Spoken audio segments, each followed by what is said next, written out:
Hi everyone, it's QuickyBaby and welcome back to World of Tanks, and today I'm going to be rating every single tier 10 tank that I have played inside the game. And so sit back, relax, grab a drink, grab some snacks. This one's going to be a long one, and I'm going to be giving you tens of thousands of battles of tier 10 knowledge in the current meta and which ones I would focus on in 2023. So first up, it is the 113. This vehicle is now a collector's tank, and so it's not in the tech tree, and you're going to be able to purchase it once you manage to unlock any of the other Chinese vehicles. The tank is, in my opinion, alright and situational. However, some players might put it up towards the decent choices section. The 113 for me is just so frustrating because it has 7 degrees of gun depression, but only over the side of the tank. And so, unlike a vehicle like the WZ-111-5A, it just feels so awkward. And these days, with other vehicles going in with bigger, more powerful guns and the same damage per minute, this thing just feels rather lackluster to have weak points on top of the tank, to have an annoying lower plate, and to have that awful gun depression over the front. However, it can still do very well if you find yourself hiding your lower plate and managing to make the gun work, and for that, it's actually still got some good firepower. Nevertheless, apart from outside of certain maps and certain situations, maybe some Clan Wars environments or competitive game mode, I really can't recommend the 113 to anyone. The 5A, on the other hand, I think this one is a great performer. I really enjoy the 5A. It hits harder than the 113, and it has 7 degrees of gun depression over the front. Now, I'd say the 113 probably has the better upper hull and possibly the better side scraping potential, but to just be this fast all-rounder with the kind of better gun handling that you have on the 5A and that more flexible gun, this one is a great pick for me. The only problem with this vehicle is there's another tank coming up on the list, which is definitely pushing down its competitive nature. Next up, VZ55. This thing has to be at least super competitive, if not godlike. I think it swings between this margin for me personally, as players are starting to be able to play around its 2-round impact. Now, if you can make an autoloader work, it's definitely godlike. If you can't manage to make that autoloader work, it's going to be in the super competitive section. Still, this is a great option for anyone to go towards. Next, AMX-50B. This vehicle is in a decent position now that the Kran Vang has been nerfed, and so for me it's kind of YOLOing in between the decent choices or the great performers section. I'm personally more inclined to still put it into the decent choices because while the Kran Vang has been nerfed on a ridgeline, the Kran Vang is still going to dominate this, and also the VZ55 just feels so much more flexible. However, with the 50B, if you're an incredibly sweaty player who has a very good crew and you set this thing up aggressively, you can play it in some kind of a competitive format as well. Sometimes in Onslaught, for example, you can use this thing to make very aggressive plays, and you've got the mobility to be able to kite heavies. And when everyone's playing heavies, not many people are playing mediums and light tanks, and they can't chase you down, then this thing can actually be a great performer if not in a super competitive section.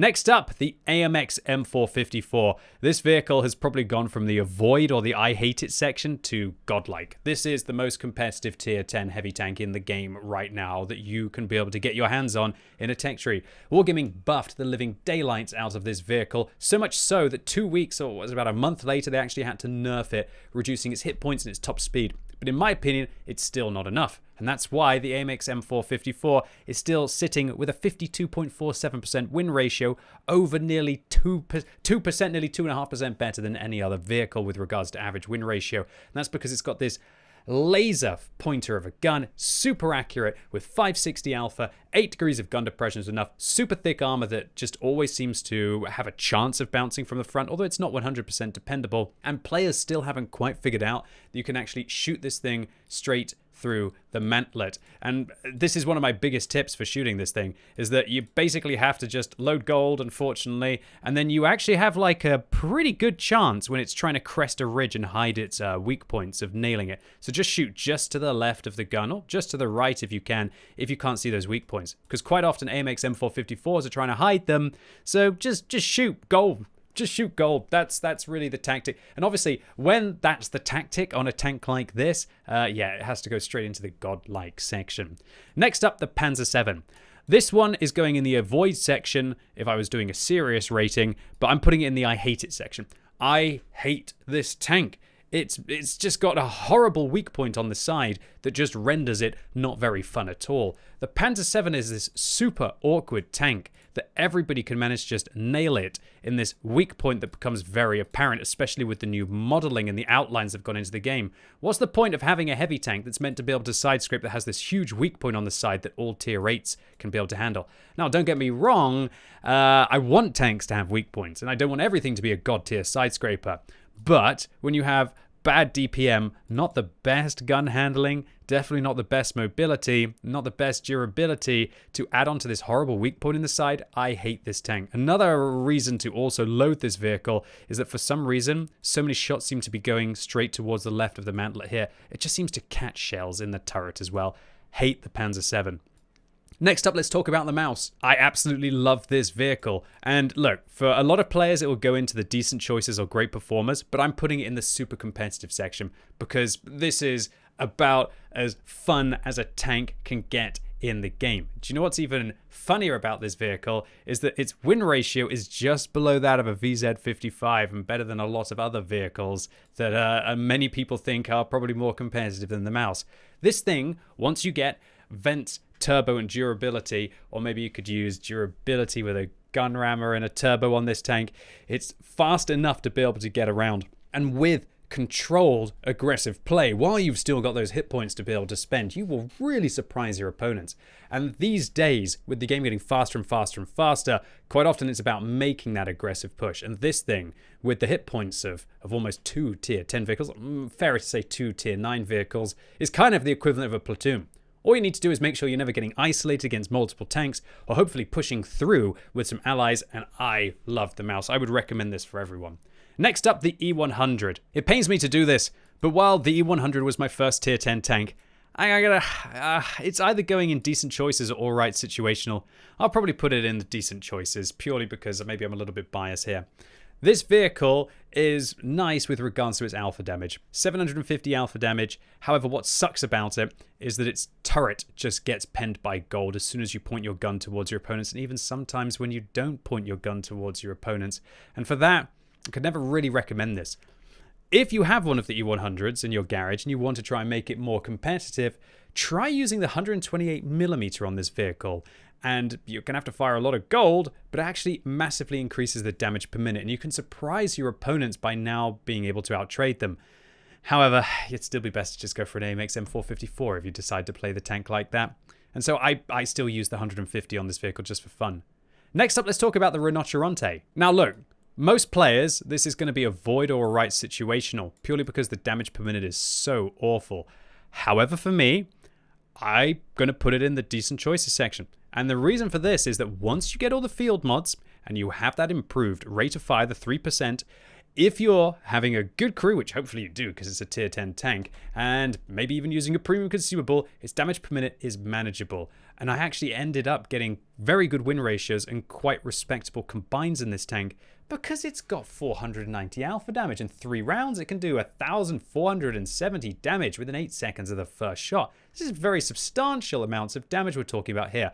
With 10 degrees of gun depression, good selection of ammunition, great APCR, great heat, great HE. But as we just saw in my video yesterday, it's looking like the Rinoceronte is going to be buffed. And so maybe start working your way towards this tank now, and we'll see exactly what happens to it in 2023. But for me, it's in great performer or decent choices, which is ridiculous because when I first played this tank, I thought it was absolutely tragic and awful, and I would have recommended everyone to sell it. However, I think it was actually one of the highest skill cap tanks in the game. It's a tricky one to learn. When you get good, there's not much else like it. Next, Type 5 Heavy. I'm putting this thing in the avoid section, even though it can be alright and situational, because it's just so darn frustrating to play. A lot of people will think, why are you putting the mouse in super competitive and the Type 5 Heavy in alright or situational? It's because the mouse feels like it can fight back, whereas the Type 5 Heavy just doesn't really feel that way, at least for me. And I don't think this is a get good problem. It's just such a frustrating tank. With 600 alpha damage, is that even special anymore when tanks like the AMX M454 are hitting so much harder? Use the derp gun on this tank, and now that Wargaming have nerfed the HE rounds, isn't very consistent at all. And I've been doing better in this tank since I've been using the small 140mm instead. I really wouldn't recommend that you play the Type 5 Heavy. I've just recently got it on my free-to-play account and it feels like an absolute pain. So I would recommend avoiding this one. Next up, 60 TP. I love this tank. For most people, it will go into decent choices or great performers, but I want to slap it in the super competitive section because for some reason this tank just excels for me. With the field mods and a dual equipment loadout, one with gun rammer, vents, and vert stabs or a durability device, and the other one with gun rammer, vents, and a turbo, that can allow you to actually start going at like 44 kilometers an hour in this tank, which is outrageously quick with the field mod. And you're very oppressive. This thing is like an AMX M454 for me. Sure, it has a bit of a weak point on top, but you can get its speed to match the AMX M454. And while it will lack DPM, as long as you're not whiffing those shells and you're managing to make them connect, this thing is an absolute god tier tank for me personally. Which is why even a scrublord like me has managed to hit a new damage record in 2022 of over 10,000 by playing this tank. Next up, let's talk about the Kranvang. For me, it's still a decent choice, even with the nerf. Wargaming absolutely nuked this vehicle, and while it's definitely YOLOing between the decent choices and the alright situational section, I'm still going to put it in decent choices because there are quite a few maps in Onslaught where this vehicle actually performs quite well. It's kind of a flex pick with a Super Conqueror. Most players are going to do better in a Super Conqueror, but if you're a good player who can make autoloaders work, you will still be able to make this thing work. And while Wargaming definitely went overboard, in my opinion, with nerfing this tank, it was important that they did something to it because the vehicle was just outrageously OP.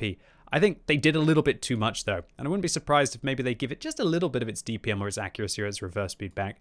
Next up, let's talk about the FV215B.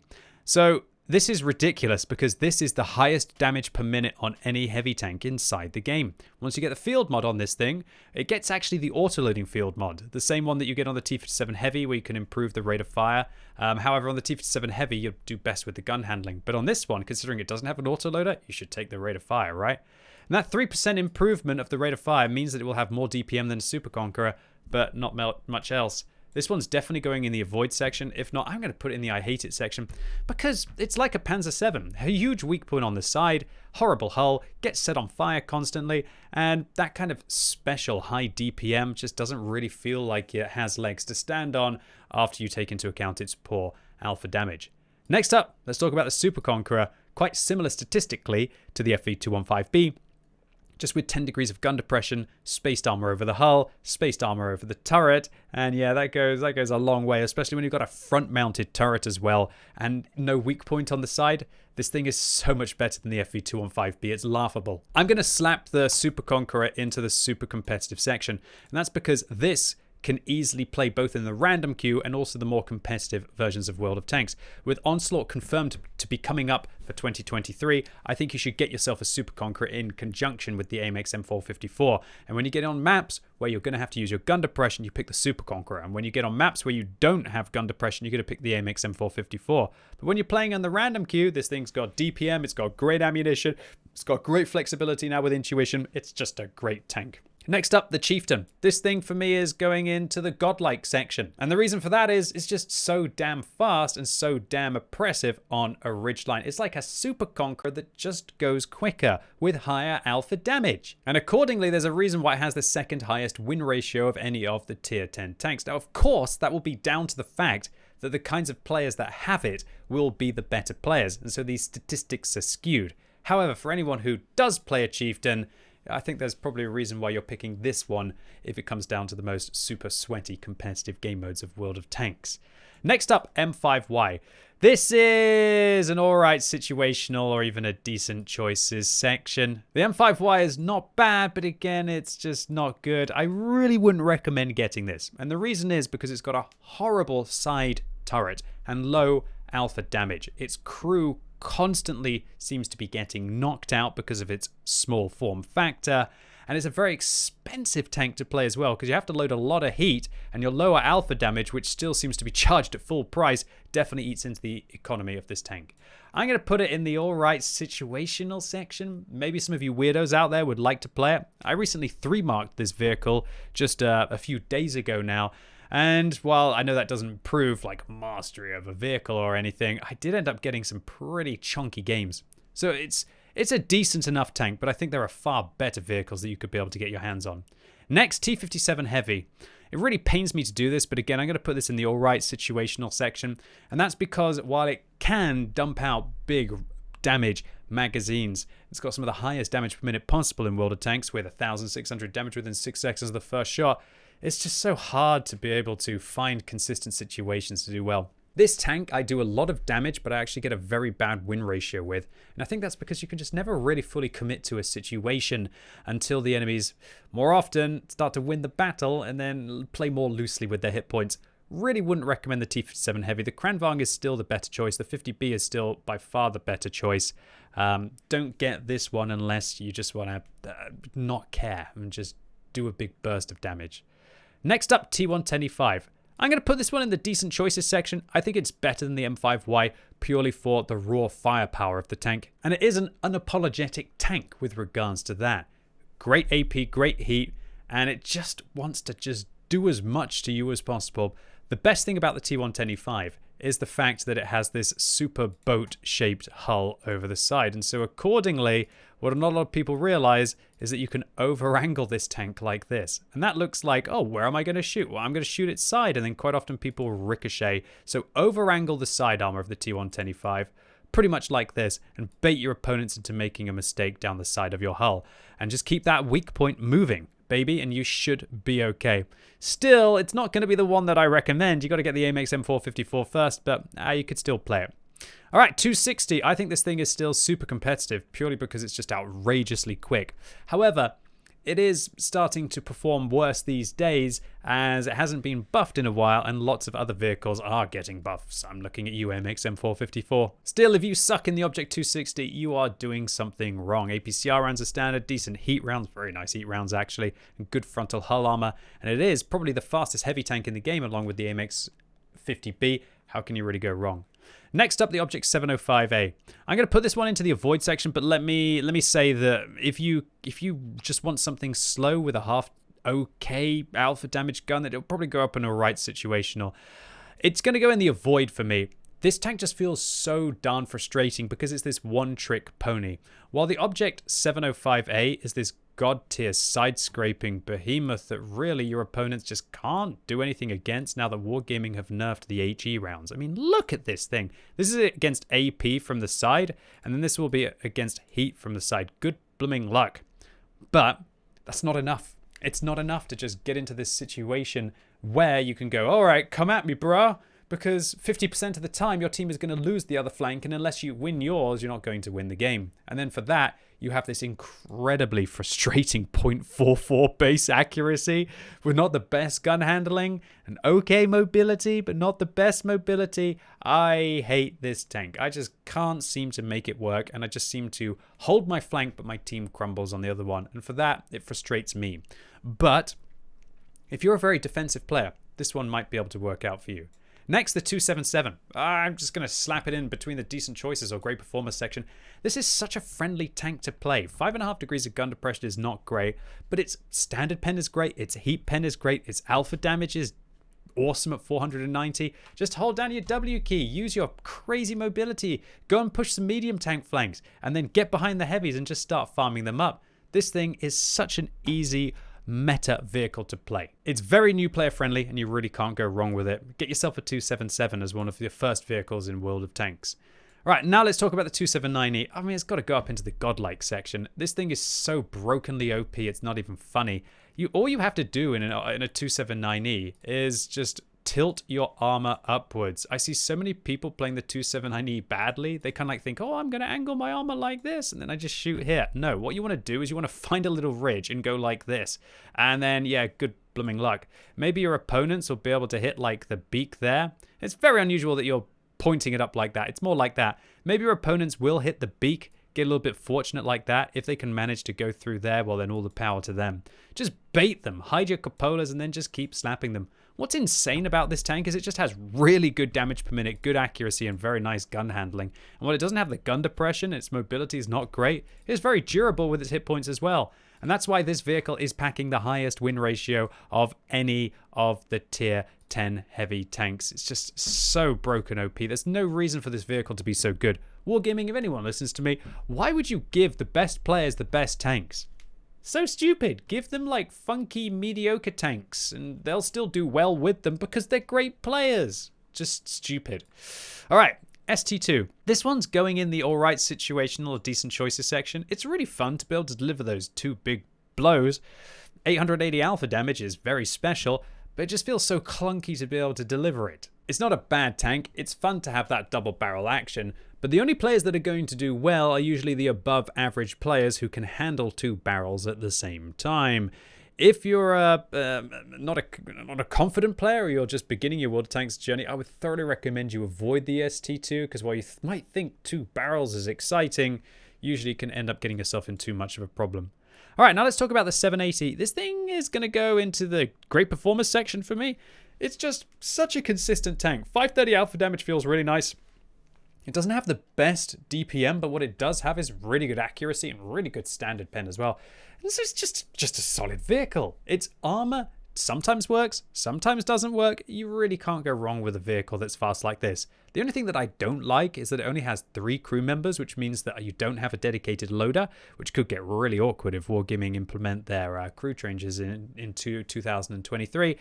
We'll see though. 780, it's nice. I like the fact that this is a very good example of Wargaming putting in a tank that definitely feels different, but isn't just OP. So thumbs up to you, Wargaming, for the 780 release. I think it was a good one this year. Next up, IS-7. For me, straight into the great performers section. This thing, if you set it up correctly, or not correctly, in a fast way with turbo, grousers, and maybe vents or a spall liner, and then you put yourself speed governors on, it's hilariously quick. And I can ram people sometimes for upwards of 1,000 if I can catch them unaware in this vehicle. And then you've got the armor and the durability to go with it. It's kind of like a medium tank that still has heavy tank armor if you set the vehicle up in that way. And I think it's a solid vehicle indeed. Very new player friendly. All right, IS-4, decent choice. It's just such a generic tank, really. Very nice with regards to how well the side armor is on this vehicle. Its side protection is very good, so you can over-angle the vehicle. I wouldn't really recommend. It's got an okay gun as well. It does seem to run out of ammunition quite a lot. Its gun handling is all right, but its accuracy does troll a little bit. Wouldn't really recommend this one because there are just better heavy tanks rocking around with higher alpha damage and better mobility now. All right, so those were all of the heavies. Now we're going to be looking at the mediums. And first up, it is the 121. 121 for me is YOLOing between the decent choices and all right situational. I really don't like this tank all that much, but I have to respect the vehicle. It just annoys me with regards to its upper hull, how bad it is against heat, its turret, how bad it is against heat, but it does have a really nice gun. What not a lot of people realize about the 121 is that it actually has really good pen when you consider it's got 262, but it's AP and not APCR. And remember that AP has 5 degrees of normalization and not 3, so that will actually be like the equivalent of 270 or more APCR pen. So it's very powerful with regards to that. I just still wouldn't really recommend the vehicle because I think there are better tanks. Next, 121B. This vehicle is half decent, but not great. It's all right situational. It's kind of like a T62A that makes sense in 2022, 2023. Really wouldn't recommend the tank. I think it's a big waste of bonds, but if you're a good player, you will be able to make this thing work. As with its higher base view range, you'll be able to sacrifice some of that to be able to get the speed, and you'll never have to use coated optics even if you're a free-to-play player, which makes this thing half okay. Next up, TVP T50/51. I love this tank. It's really fun. It's got a really cool playstyle, and so it's going either in the great performers or the decent choices. I'm going to put it in great performers because it's just such a fun tank. And this list is not just about being competitive. This list is also about having fun inside World of Tanks. And there's nothing more fun than getting this 100mm to dump out 4 rounds in quick succession. You can fire out all 4 rounds for 320 alpha damage in 4.5 seconds of the first shot. That's 1,280 damage dealt in 4.5 seconds. Crazy stuff. Love the TVP, so flexible. Next up, let's talk about the bat chat. This one's going in the avoid or alright situational section for me. And this is considering how much I love the Char Future 4. And that's because honestly, after getting the Char Future 4, I'd never want to play the bat chat again. The Char Future 4 gives me the bat chat flavor of gameplay, just without any of the stress. I get a free large repair kit, tier 9 matchmaking is more fun, and I even get enhanced crew training as well in the Char Future 4. The bat chat just stresses me out because it's one of my most played tanks of all time, but the thrill is definitely gone these days. Next, AMX-30B. Really don't enjoy this vehicle. I'd put it in the avoid section. The penetration is really annoying on this tank. Its weak point on top is really annoying. And while it can get outrageous damage per minute, probably the highest of any medium tank in the game, it just feels like you have to sacrifice so much to be able to achieve it. All right, E50M. I'm sure a lot of you will be thinking, oh, it's a weak tank. QuickyBaby's got to hate it. Nah, man, I'm actually putting this thing in the great performers. This thing scales really well with field mods and crew skills. Get yourself controlled impact, get yourself the field mod that increases ramming damage, and you will be shunting your opponents for staggering amounts. This is such a fun tank to play now for me. It really is. Now that I don't take the vehicle seriously and I don't really care about its tier 9 or lower damage per minute, and I care all about its potential damage that it stores up as kinetic energy in its hull, this thing is a fun one to play. Next up, the Leopard. Again, I'm going to slap this thing. It's either decent choices or it's a great performer. I'm going to put it in great performer because it's just so fun. It really is. You sit at a decent distance and you have such the most accurate gun or one of the most accurate guns. And you just keep slapping people for 420. It's a beautiful tank. And again, with the field mods, you've got so much flexibility. Pump up the camo, pump up the spotting, pump up the damage per minute, whatever you want to do. A lovely tank. Love me some Leopard. Next up, Progetto 65. Again, for me, this is a great performer, but for some people, it might go into decent choices or right situational section. I love the Progetto. As an auto-loaded player who likes flexible guns, I feel very comfortable in this tank. You can scout really well in the vehicle, or you can damage really well in this vehicle as well. And especially with the field mod that improves your rate of fire, scary how you start to actually get damage per minute going in the Progetto 65. If you combine that with vents and a premium consumable and brothers in arms, you might actually start to be reloading quite quick enough to avoid having to use the autoloader use the autoloader in this tank, which obviously lowers the damage per minute overall. I love this vehicle. It's such a fun tank to play. It works on my free-to-play, works on my main. The Progetto 65 gets a big thumbs up for me if you are an average and above player. If you're not, this one will be too complicated for you, so I'd avoid it. Next up, let's talk about the STB1. This is a vehicle that I just got my 3rd mark of excellence in, and I think it's a super competitive tank. This vehicle's got really good DPM, and it's got amazing gun depression, the best gun depression on any of the tier 10 tanks in the game at 14 degrees, although you have to use your hydropneumatic suspension. And it just feels like this little terror of a ridgeline. But one of my biggest recommendations on this vehicle is to consider its scouting capacity as well. Try a build out. Have one of your 2 builds set up with vents, a vision system and an exhaust, as well as like enough view range from a premium consumable to be able to get up to 450 meters view range, and you'll be very surprised how proficient you can be at scouting. And while you will sacrifice the vehicle's awesome damage per minute in that way, hopefully you're only using it for maps like Malinovka and Prokhorovka, and it was one of the easiest 3 marks of my life, the STB1, a lot like the Utes. Next up, CS63. This one's super competitive or godlike. I think it's probably the only godlike tier 10 medium tank in the game. It's super fast, super aggressive. It was one of my main picks for Onslaught, and it's a tier 10 medium that I would recommend every player should get. Now, if you're a below average player, you might still struggle in this tank, but for all average and above players, you have enough mobility to get everywhere, and you have enough firepower to be able to deal with whatever you want to when you get there. Get yourself a CS63 in 2023. Next up, UDES. It's kind of like an STB1, but in my opinion, just a little bit worse. I really don't like the penetration on this vehicle's premium rounds, and I don't like how its APCR rounds as standard have such low pen and feel just so darn slow. However, it's still a great performer. 440 alpha. I think it's got 13 degrees of gun depression. You really can't go wrong with this vehicle.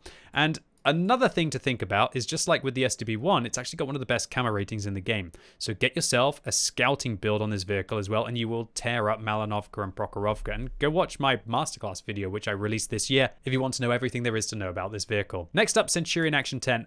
This pains me, but I'm putting it in the avoid section. I'm not going to say I hate it because it's still British, and I should still love it in a way, right?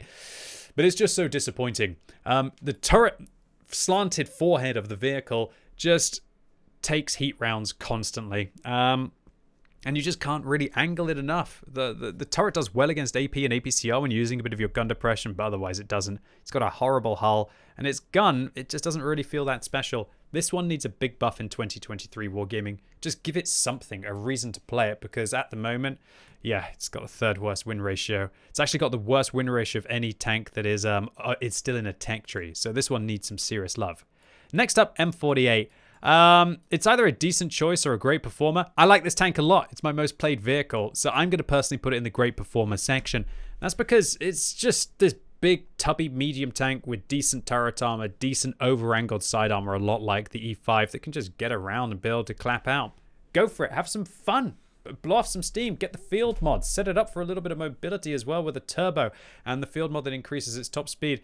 And you'll be really surprised how this heavy medium tank can really start to push its opponents aside.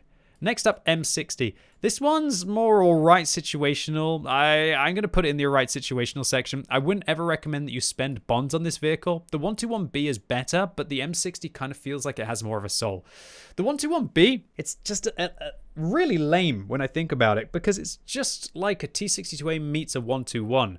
But it still just doesn't feel like it has either of a personality or like a soul to it. Whereas the M60, it feels like it's an M48 crossed with a Leopard, which both of them are in the great performer section, but then statistically the M60 ends up either decent choices or alright situational. Wouldn't recommend picking this up for bonds, but if you want to have something that blurs two different tanks playstyles into one, yeah, alright, if you've got the bonds lying around. Next up, T22 medium. I'm going to put this in the super competitive section.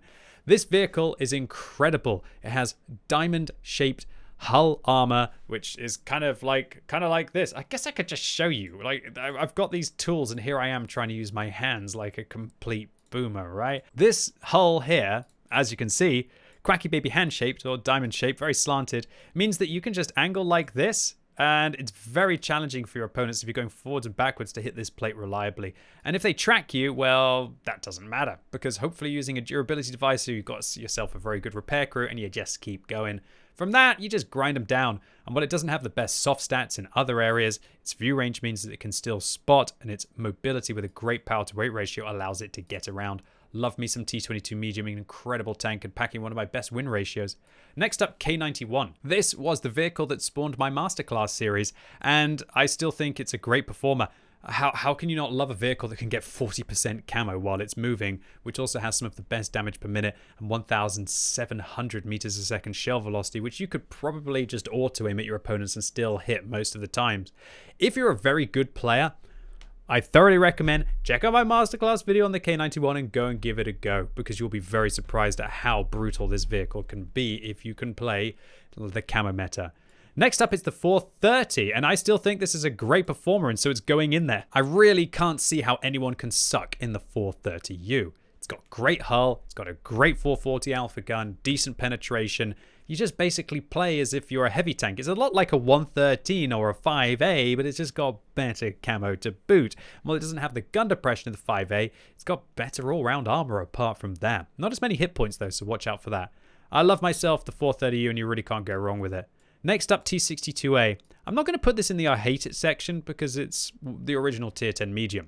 But I will put this in the avoid section. You'd be crazy to spend 6 million credits on this when you could just get its other brother, the Object 140, which is by far a better tank. The 140, again, is going to go into a great performance section, if not a decent choices section for this vehicle. It's just so well-rounded, and the buff to it with the 7 degrees of gun depression, the decent firepower, you can really just out-trade your opponents on a ridgeline. You really can't go too wrong with the Object 140. Next up, WZ1321. This is alright in situational. The WZ1321 just doesn't really have the firepower to consider it to be a medium tank, and it doesn't really have the scouting prowess for it to be a light tank. The only advantage of this vehicle is that it does have a very nice turret, and so there are some situations where this light tank can just chill and sit out in the open, but all in all, it just falls in all the other areas. Why don't you just pick a medium tank and put a turbo on it or something, or put an exhaust, and you're pretty much going to be the same. I'm pretty sure an exhaust on a K91 will be a slightly slower vehicle that just has as good camo or better camo with way better firepower. So I wouldn't recommend the WZ1321. Next up, EBR105. This thing, for me, still going right up into the godlike section. It's still one of the most competitive picks in the game if you are willing to put bond vents and bond optics on it. If you cannot afford super special equipment for this tank, I would not recommend picking it up. You also must use a premium consumable and have a very good crew for this vehicle. If you don't, then this vehicle is going to drop down the list very quickly indeed to either a great performer or a super competitive section. But for me, and my 8-skill crew and my bond equipment and premium consumable, yo, I'm just it feels like I'm cheating driving around with the amount of vision and the speed that I have. Next up, 13105. This is the most dangerous light tank in the game with regards to firepower, and for that, it's going straight into great performers. Just 8 degrees of gun depression and 1,170 damage within 5.5 seconds of the first shot. It makes the bat chat just look mundane. And the only problem with the 13105 is that when you get onto a map like Prokhorovka or Malinovka, you will really struggle against the more competitive scout tanks like the EBR, the Manticore, and the T100LT, and they're going to give you the runaround. Next, Rheinmetall Panzerwagen. I'm not going to hate this tank because it's kind of fun in a way, but I'm going to definitely put this thing in the avoid section. And there's a reason why the Rheinmetall Panzerwagen is averaging a below 47% win rate over the last 60 days. It truly is horrendous. It's this huge, big, flappy tank that while it does have an accurate gun, why aren't you just playing a medium tank if you want to be a damage dealer? Light tanks are there to be light tanks. Just like the Manticore. This tier 10 British light tank is going into the godlike section. When this vehicle first went into the game, I didn't really think it was going to be that special until Wargaming added in Equipment 2.0 and until Wargaming added in the field mods, because this vehicle transcends into this 55% camo god tier scout that just gets around and does whatever the hell it wants. And for that purpose, the Manticore has to go up into that godlike section. I really can't recommend this vehicle more for very good players out there who want to be the absolute boss of vision at tier 10. But just watch out if you want to do any firing as well, because this thing probably has one of the most mediocre guns outside of that kind of single shot impact. Next up, the Sheridan. This thing for me, it's not going into the avoid because it's kind of like a fun vehicle to play. If you play this thing with the derp, don't. Play the T49 with the derp. Why wouldn't you want to just drop down a tier and play against those tier 7 tanks instead, which you stand more chance of penning? However, the 105mm on the Sheridan really changed it for me, and I started winning a lot of my battles.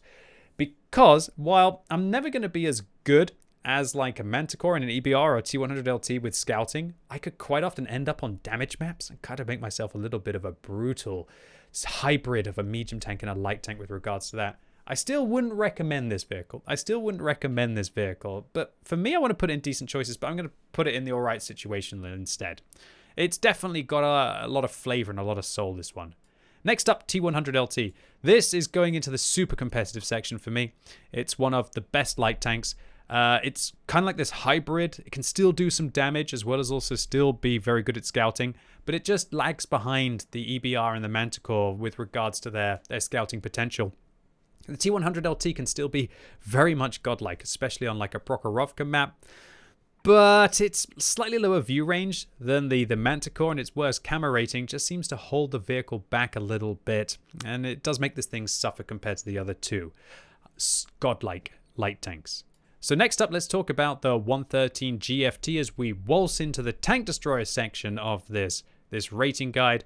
And the 113 GFT, you know what? It's going into the avoid section for me. It's basically a bad object 268 version 4. I did 3-mark this vehicle this year, but it doesn't really make me feel any more joy towards it. It's got a really good gun and it's got armor that can surprise your opponents, but there's a reason why nobody's playing it, and I think it's the least played tier 10 tank. But if you do know how to play this vehicle, it's definitely more decent choices, alright, situational. Next, let's talk about the 114, the WZ-114. This vehicle's pretty okay. It's got a turret, it's got a hull, it's got some armor, it's got a gun, it's fully flexible. It's kind of like a lightly armored heavy that just drives around and chomps things. It's such a weird tank, however, though, because it doesn't have a very good tank destroyer gun, but I think the fact that it's super flexible, like a Grilla with better armor, that just makes it perform well. Next up, let's talk about the Foch 155. So this vehicle, again, for me, it's alright situational. It's basically the Foch B, just with higher penetration and higher alpha damage, but it deals 2,250 damage within 10 seconds of the first shot, whereas its brother, the Foch B, deals 2,400 damage, dividing its shells into 6 within 10 seconds of the first shot, with massively improved reload and just so much more flexible because of that. So while the Foch B is going to go into a decent choices section, the Foch 155 will be down below in the alright situational. Next up, the Grilla. For me, I want to slap this thing in the great performers section, but let me clarify, it won't be for everyone. A lot of people will struggle with this tank because they don't know how to play your more sneaky vehicles. However, I can tell you, the field mods and equipment 2.0 have provided so many opportunities for this tank. You can now start to get up to like a mid-20s camera rating on the move with a build like gun rammer, exhaust, and coated optics on this tank. Or even if you've got a really good crew and you're using a premium consumable with the field mods, you can use a gun rammer, exhaust, and even a turbo on this tank. And now you have the mobility to be able to get around. And one thing that I did with this vehicle this year is I reduced its rate of fire, I know sounds crazy, to improve its accuracy by 5%. And it makes it have 0.22 base accuracy without an aiming device. And that makes this thing insane and so much fun. I love it. I absolutely love this vehicle. And I think it's also a very competitive tank set up like that as well. However, let me clarify. Only the very good or above average players will do very well with this tank. And so for all of you casual players out there, I would not recommend picking this one up, and you'll do better with other tanks. Next up, Jagdpanzer E100. This thing for me is slap bang in the great performance section. Huge gun, highest penetration in the game, and the second highest alpha damage behind the FV4005. How could you go wrong with doing 1,000 damage? I love setting this thing up with vents, a durability device, and a turbo. And now you've got the mobility to be able to get around and just hold on for a little second or two longer to be able to deliver that big shell. Love the Jagdpanzer E100, and it's just a great tank. Had some of my biggest damage games of the year playing that thing. Next up, WT Alpha E100. Yeah, I'm bringing this one back onto the listings, and I think it's going in the alright situational section. It's a disgusting tank, and it's just a horrible blight, and hopefully Wargaming will never bring it back again. Although I have to admit, with the form that they did bring it back, it didn't destroy the matchmaking, but getting clipped out by that vehicle spamming gold from the red line was a very frustrating thing about 2022. But I'd say all in all, though, it was still fun to see Wargaming bring that one back for a little while. Next up, Minotauro, and this one is going into the godlike section. This thing is as meta as it gets. Heavy tanks are the most competitive tank class in World of Tanks, and the Minotauro blurs the line between tank destroyer and heavy tank. It's got gun depression, impossible to pen frontal armor, and a decent enough gun that would be nice on a heavy tank. 530 alpha damage in 5 rounds means that you're packing like that 2,500 damage, although it does take you an exceptionally long time to be able to unload it. And one thing that's cool about this tank is the short magazine reload but long intra clip. It allows you to intuition switch to be able to use HE or heat or AP depending on the situation. Super powerful tank, and I'd thoroughly recommend everyone gets it. Next up, STRV103B. So let me clarify with this tank. If you're a below average player, this thing will be alright situational or a decent choice, because you're probably just going to sit on the red line and expect that it's a sniper. The main thing that you have to learn with this vehicle is it is not just a sniper. Quite often, it wants to use something like gun rammer, durability, and turbo and go and get on a ridgeline and outshoot its opponents. And if you do that against tanks that have 120mm caliber guns and lower, you will very quickly realize this is actually a medium tank without a turret with very hard to pen armor against those tanks. The amount of times that I've managed to farm up someone with this one and they just seem completely confused fighting it, it's beautiful. So for me, it's going straight in the great performers. But it's almost into the super competitive section for me personally in my playstyle. All right, next, FV215B183. This one's probably a decent choice. It's got some armor. It's got a big old funny gun, 183mm with 1,750 alpha damage on its Hess shells. But it's just still so frustrating to feel so disjointed from the game, and also to still have all of the problems of the FV hull with getting set on fire or getting hit through the side, or just the fact that all of the other vehicles are getting better and more well armored. However, there's still nothing quite as satisfying, and there's slamming in 1,750 damage, and for that, it's going in the decent choices. Next up, FV4005. I'm going to put this one, if I was rating it seriously, in the alright situational or void section, but I'm going to slap it in the I hate it because I despise this tank.